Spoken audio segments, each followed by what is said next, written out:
truck stop conference.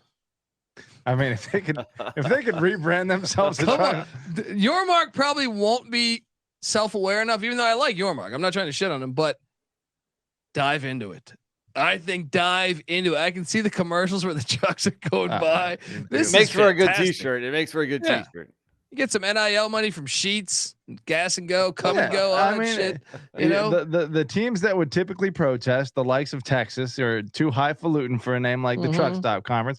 They're gone. Yeah, they're good. I like this truck stop. Now Arizona State is already, taking their spot. It sounds like with the was it the AD or the president or who was it? The AD but the president though. Remember, president never wanted to leave the Pac-12. He was fighting tooth and nail to not join the Big 12. Right. Yeah. Right.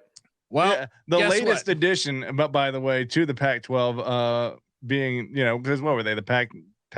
No, I guess Colorado and Utah were. Pac-9, I guess. Either way. Oh, no, I got you. They only had 40 years of history. The teams with 120 years of history couldn't wait to get out the door. Well, there's so many levels to this. So what Nick's referring to is, I believe Ray Anderson is the name, correct? Does that sound accurate? I believe that's the name. But he's our athletic director. Yes, it is Ray Anderson. Saying that he does not want to go to Morgantown. When I go to Morgantown, I'm sending the assistant athletic director, not him. Fucking hilarious. Because what a dipshit comment. Why make that comment? Well, no, this is hilarious because you're at Arizona State, dude. Your whole alumni is people bonging beers and fake tits and like what? Maricopa County election. You are Morgantown in the desert. Yeah, you know what I mean? Like, but now I like this because it fuels a little rivalry, and I can get on board with fake tits and douchebags against meth heads and Mountain Dew. Mamas. Yeah, there you go, Mountain Mamas, something like that. This is fantastic, but. Yeah, I mean, their first trip there. I mean, the people of Morgantown, the fans of West Virginia, they will not forget this.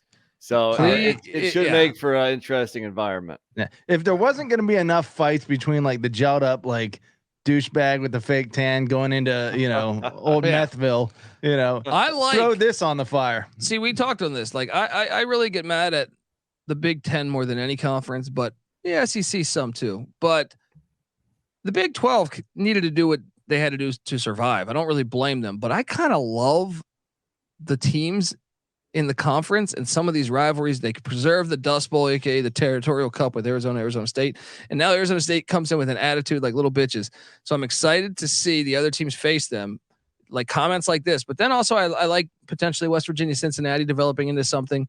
You get Colorado reunited with a bunch of rivals that they used to have. And then I love the fact that BYU didn't want Utah to join, and Utah didn't want to join. And I love that. That is, to me, where do you guys put that? Like, to me, like that is like, I think, cause that's not only football, sure. Alabama, Auburn to me doesn't have the basketball. Like it doesn't pack heat.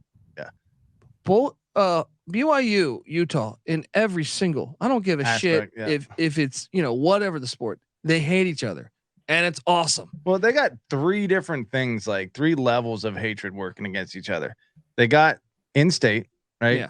They got the fact that they're both good and competitive with each other.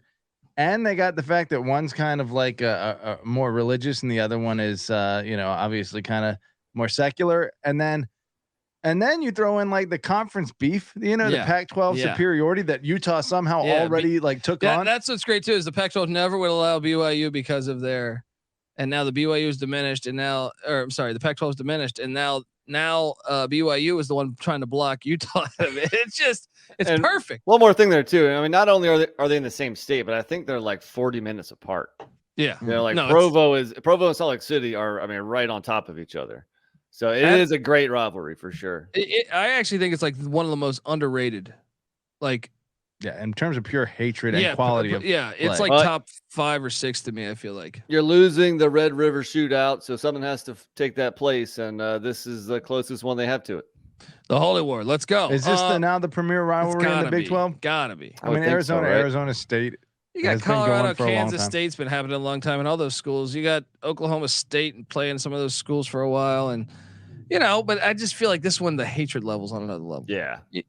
Like Kansas State also Sunflower. Kansas State, with Kansas coming back. Yeah. I mean, I think traditionally, I don't think any of us realized it, but back when K-State sucked and Kansas was actually a decent program, the all-time series is actually pretty close with Kansas State. So. Yeah, and that's gonna be fun with their coaches.